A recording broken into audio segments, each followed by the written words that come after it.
Assalamualaikum warahmatullahi wabarakatuh. Nama saya Dena Ainiyati dari kelas 4A dengan NIM 22242100027. Saya dari jurusan Pendidikan Biologi Universitas Sultan Ageng Tirtayasa. Saya akan menjelaskan mengenai rekayasa genetika dalam populasi. Selamat menyaksikan. Assalamualaikum warahmatullahi wabarakatuh. Perkenalkan, nama saya Lezatullah Zuliatina dari kelas 4A dengan NIM 22242100081 dari kelompok 6. Di sini saya akan menjelaskan submateri dari teknik rekayasa genetik secara umum. Perkenalkan, nama saya Putri Nurhaliza dengan NIM 22242210038. Adapun yang akan saya bahas yaitu mengenai pemanfaatan rekayasa genetika di bidang peternakan, yaitu rekombinan protein yang dapat digunakan untuk meningkatkan respon imun hewan ternak, meningkatkan berat dan otot sapi, dan juga vaksin sebagai perlindungan hewan ternak dari parasit. Terima kasih. Baiklah, saya Ratu Kori Asya. Saya akan menjelaskan proses pembuatan insulin. Nah, sebelum proses pembuatan insulin ini, ada proses pembuatan rekayasa genetika yang mana menyisipkan gen, yaitu vektor, yang kedua itu ada bakteri, dan yang ketiga yaitu enzim. Sebelum memulai pada materi inti, saya, Dona Aini, akan menjelaskan mengenai materi genetika populasi terlebih dahulu. Populasi adalah sekumpulan individu yang memiliki kemampuan bereproduksi sesamanya dan mendiami satu wilayah pada selang waktu tertentu. Contoh dari populasi yaitu kawanan sapi pada ekosistem padang rumput. Kemudian, genetika adalah cabang ilmu biologi yang mempelajari pewarisan sifat pada organisme atau suborganisme seperti virus dan prion.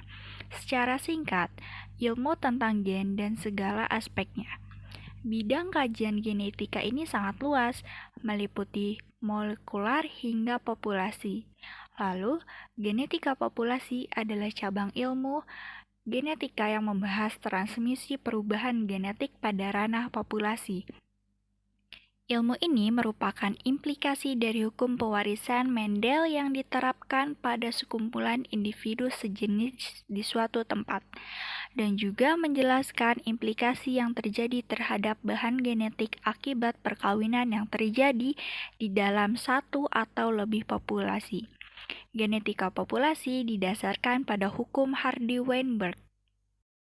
Selanjutnya, pengertian rekayasa genetika.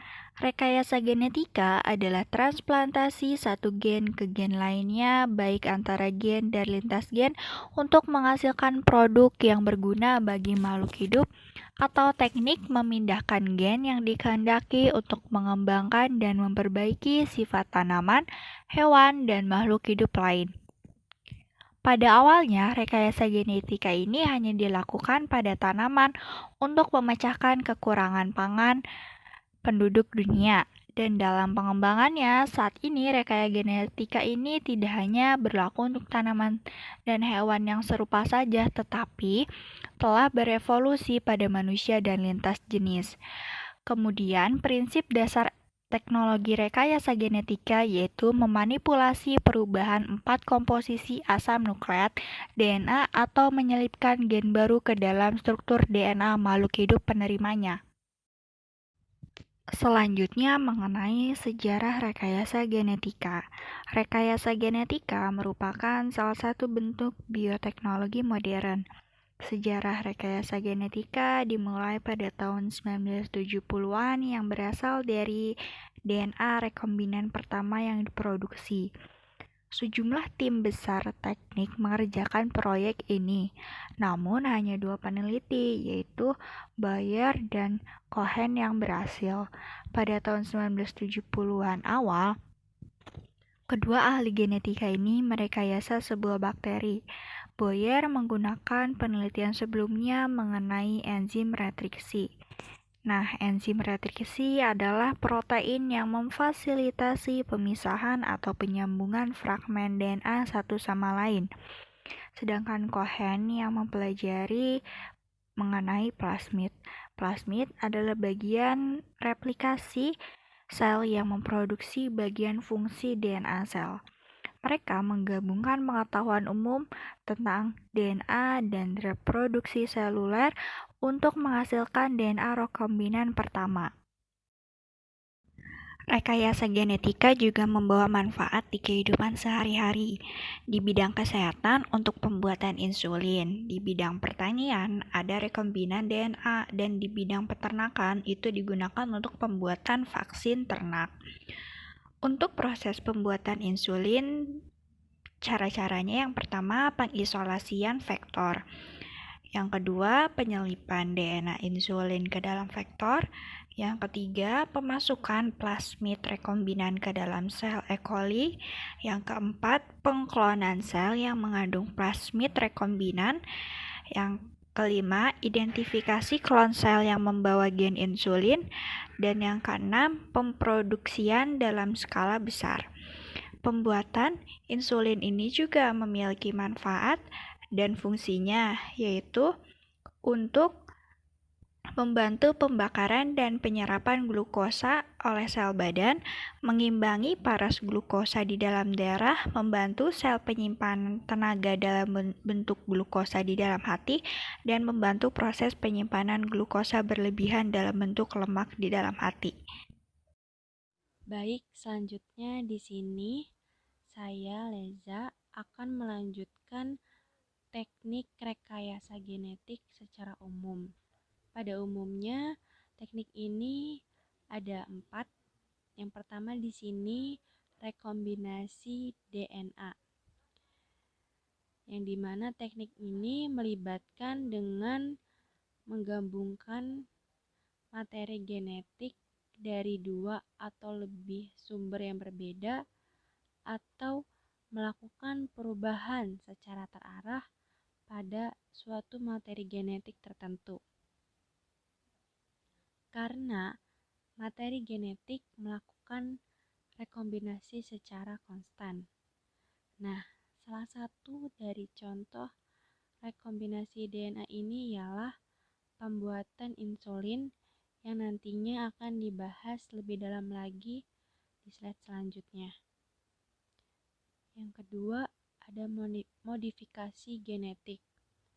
Pada dasarnya modifikasi itu berarti mengubah atau melakukan perubahan, sehingga dapat diartikan modifikasi genetik ialah suatu perubahan yang terjadi pada DNA dengan cara transfer gen di antara dan di dalam benda hidup lainnya yang berbeda untuk menghasilkan sifat-sifat yang diinginkan. Kemudian ada manipulasi gen. Umumnya manipulasi itu artinya menghapus atau mengubah, sehingga dapat diartikan bahwa manipulasi gen yaitu teknik yang melibatkan pengubahan atau penghapusan sebagian atau seluruh gen dalam suatu organisme. Terjadinya manipulasi gen itu karena adanya potensi untuk menciptakan kombinasi genetik baru secara biokimia. Pengklonan suatu fragmen DNA sasaran dalam suatu vektor harus memenuhi kriteria. Kriterianya sebagai berikut, yaitu yang pertama, vektor harus dimurnikan dan dipotong sehingga dapat terbuka. Yang kedua, DNA sasaran harus disisipkan ke dalam molekul vektor untuk menciptakan rekombinan buatan. Sehingga reaksi penggabungan DNA ini harus dilakukan dengan metode yang bertujuan untuk memotong dan menggabungkan kembali molekul DNA yang sangat rumit sehingga diperlukan keahlian tinggi. Yang ketiga, reaksi pemotongan dan penggabungan harus dipantau. Hal ini dapat menggunakan elektroforesis gel. Yang keempat, rekombinan buatan harus ditransformasikan ke dalam sel inang lainnya. Kemudian yang terakhir ada cloning gen, yang dimana prosesnya itu digunakan untuk memanipulasi DNA dan kemudian dikembalikan pada organisme hidup untuk diekspresikan. Teknologi ini mampu untuk mengisolasi DNA tertentu dari genom suatu organisme hidup, kemudian mentransformasinya menggunakan vektor pada suatu inang. Nah, di sini ada salah satu langkah dari cloning gen, yaitu pada domba. Pertama, langkahnya itu mengambil kelenjar mamanya dari domba betina lain. Kemudian terdapat nukleus donor atau nukleusnya didonorkan dan dua sel tersebut disatukan menggunakan sengatan listrik.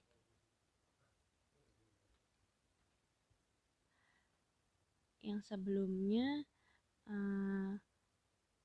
sel sebelumnya juga didapatkan atau mengambil dari dalam ovarium domba betina lain, mengambil sel telur, kemudian sel telurnya itu mengeluarkan nukleus yang haploid dan disatukan menggunakan sengatan listrik. Setelah disatukan itu mulai membelah. Setelah membelah itu akan membentuk embrio. Setelah itu embrio dimasukkan ke dalam uterus domba. Pada domba tersebut embrio akan berkembang sehingga menghasilkan seekor domba doli, yaitu hasil dari pengkloningan gen.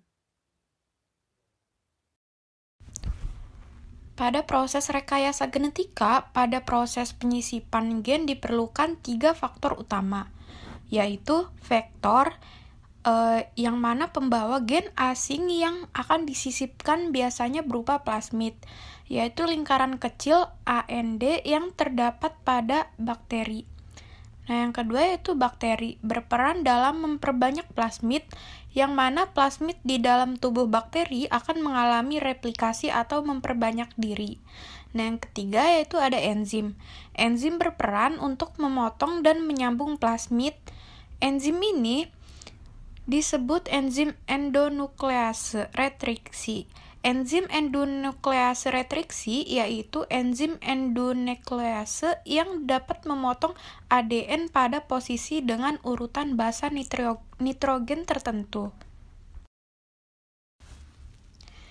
Insulin merupakan suatu hormon polipeptida yang diproduksi dalam sel-sel beta kelenjar Langerhans pankreas. Insulin berperan penting dalam regulasi kadar gula darah. Dan melalui teknik rekayasa genetika ini dapat mengorbankan banyak hewan ternak.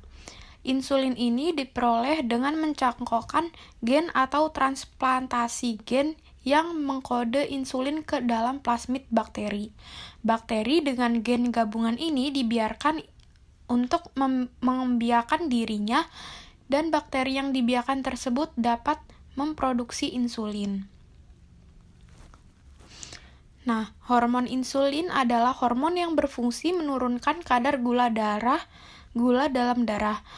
Nah, hormon ini sangat diperlukan oleh penderita diabetes mellitus karena kelenjar pankreas penderita tidak mampu menghasilkan hormon tersebut. Hormon insulin berfungsi untuk mengubah glukosa dalam darah menjadi glikogen. Produksi insulin dapat dilakukan dengan cara mentransplantasikan gen-gen pengendali hormon tersebut ke dalam plasmid bakteri. Keberhasilan pemindahan gen insulin manusia ke dalam bakteri sudah dapat diperoleh, yaitu melalui bakteri-bakteri yang tumbuh dengan metode fermentasi. Teknik plasmid bertujuan untuk membuat hormon dan antibodinya. Misalnya, untuk membuat hormon insulin dengan teknik plasmid, gen atau DNA digunting dengan enzim endonuklease retriksi gen atau DNA, disambung dengan enzim ligase. Nah, berikut adalah gambar dari proses pembuatan insulin. Adapun tahapan-tahapan dalam pembuatan insulin yaitu tahapan yang pertama adalah membuat bakteri yang bisa menghasilkan insulin dengan mengisolasi plasmid pada bakteri tersebut yang akan direkayasa. Plasmid dikeluarkan dari bakteri. Nah, yang kedua yaitu kemudian plasmid tersebut dipotong dengan menggunakan enzim di tempat tertentu sebagai calon tempat gen baru yang nantinya dapat membuat insulin. DNA yang dikeluarkan dari sel manusia kemudian dengan plasmid yang dipotong menggunakan enzim restriksi. Gen yang dapat mengatur sekresi atau pembuatan insulin diambil dari kromosom yang berasal dari sel manusia. Nah, gen yang telah dipotong dari kromosom sel manusia itu kemudian akan direkatkan.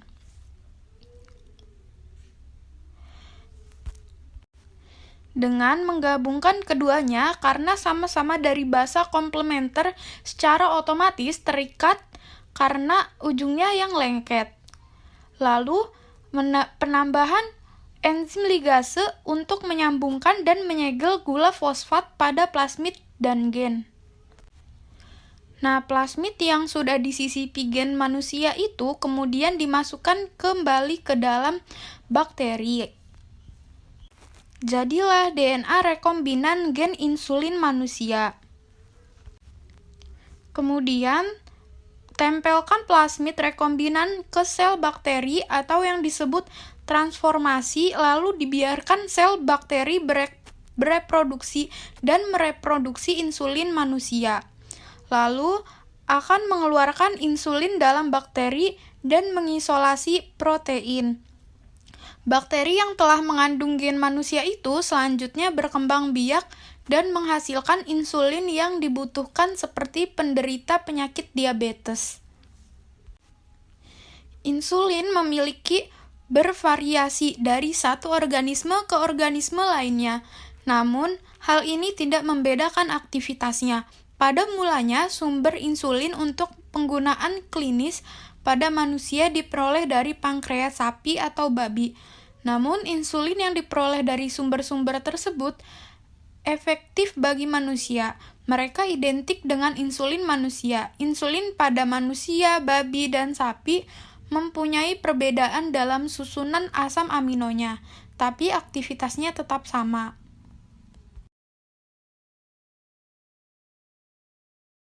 Rekayasa genetika di bidang peternakan.